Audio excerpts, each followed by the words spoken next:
What's good, you gorgeous people? Now, I love Chinese food, but unfortunately, Chinese food isn't one of the healthiest food choices. But hey, what's the use of knowing how to cook if you can't create some magic? And that's why in today's Chinese-inspired omelette, we're combining classic Chinese flavors with the goodness of high-protein egg. This is my super easy, super delicious stuffed China omelette.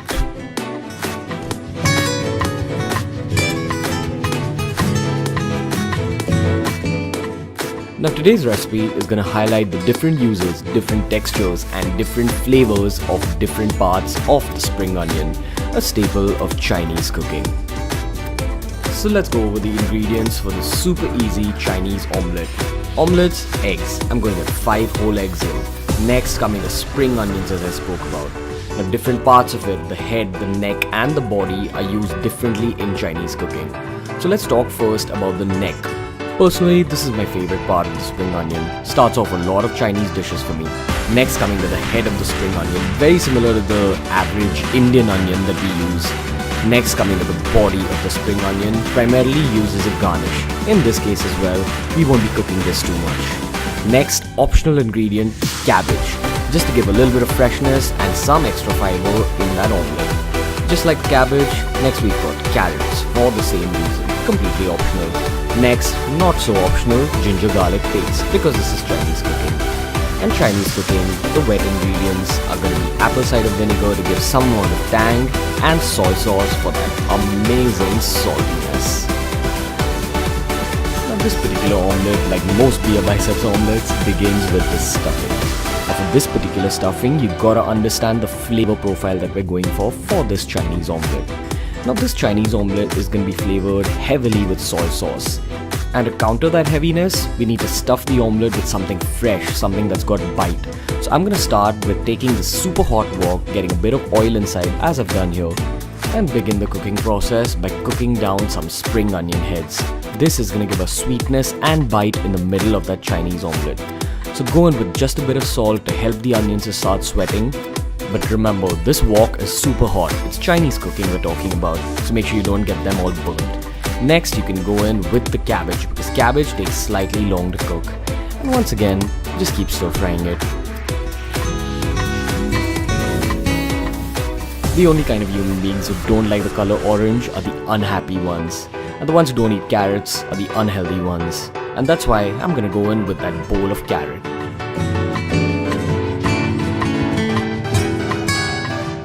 5 minutes of stir frying and we can go in with a secret weapon, apple cider vinegar. Now what this does is that when you mix it with the crunch of the vegetables, it's gonna make that stuffing super crunchy, super tangy and super punchy. This stuffing is gonna serve as a supremely contrasting texture to the depth of umami from the omelette. But now, let's begin work on the omelette of course. 5 whole eggs, like how I'm making here, with the yolk. And of course, if you're one of those people who's wondering, damn, how's he using yolks? Aren't yolks bad for you? Make sure you watch my video on why egg yolks are one of the best and healthiest food items. So you've got to crack open 5 whole eggs and go in with just a little bit of salt. Go in with lesser than you normally put. Now keep in mind that we're going to be using soy sauce in this recipe and soy sauce is crazily salty, so you don't want to overdo it. Anyway, so once you've got the salt incorporated in the egg wash, make sure you beat the hell out of the egg wash. Whenever you're making omelettes, if you want fluffy omelettes, you've got to beat the hell out of it and incorporate a lot of air. So to begin work on the omelette, let's just go in with about a teaspoon of oil and start work on the necks of the spring onions. Spring onion necks, according to me, are super underrated. I start most of my Chinese dishes with these, and I feel like they give a very light, kind of spice, kind of sweet, kind of very uniqueness of Chinese flavor to these Chinese dishes. So I'm gonna let it lie in that oil for about 2 minutes, just let it sweat out, and that's when I'm gonna go in with my super dry ginger garlic paste. Now when you're working with ginger garlic paste, you've gotta make sure that you stir fry it for at least 3 to 4 minutes. There's nothing worse than raw ginger garlic paste in your omelette. So make sure you stir fry it really well.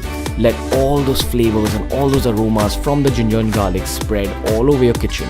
And this is when you can kind of deglaze your pan with just a splash of soy sauce. Now, how much you put inside is completely your call, and to be honest, you gotta do this by trial and error. I put in about 1.5 to 2 tablespoons. So once your mixture is cooled down, you put it into your egg wash and then proceed to incorporate all those gorgeous Chinese flavors in that eggy mixture. You see how the color's changing? The more soy sauce you put, the browner it's gonna get. Remember, this is just a reference recipe. You gotta come up with your own recipe for this super special Chinese omelette. Next step, use that same non-stick pan that we used earlier. Go in with about a teaspoon of oil. You can go in with lesser if you want. I personally could afford the calories. So go in with that slightest splash of oil and proceed to pour in your egg wash into that hot non-stick pan, of course. Now when you're cooking with 5 eggs, you gotta remember that there's a lot of liquid we're talking about.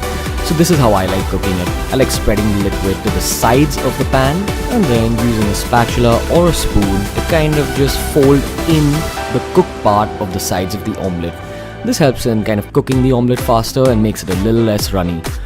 So after about 5 minutes on a medium flame, you'll see that the base of the omelette is super solid. And this is a great point to go in with that tangy, punchy stuffing that we made earlier.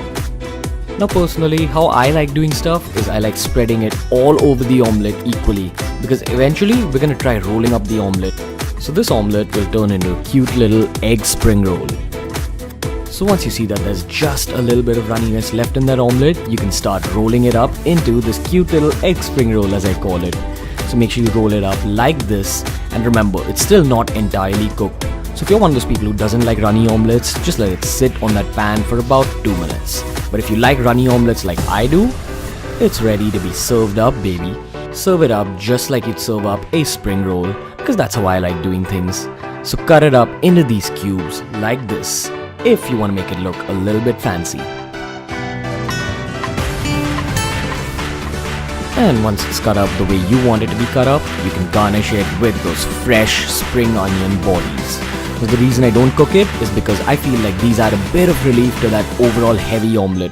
So you've got the contrasting textures of the omelette, of the stuffing, and of course, of these fresh spring onions. Also, I like topping it with just a little bit of chili flakes and sesame seeds. This omelette is one of the best breakfast options you'll ever find, and most importantly, it incorporates Chinese flavors without being unhealthy. And if you think the soy sauce is a little high on sodium, life shouldn't always be about health or healthy food. Once in a while, you gotta give taste the importance. And in this case, the taste is big, the Chinese flavors are big, and you know what else is big? The oh yeah!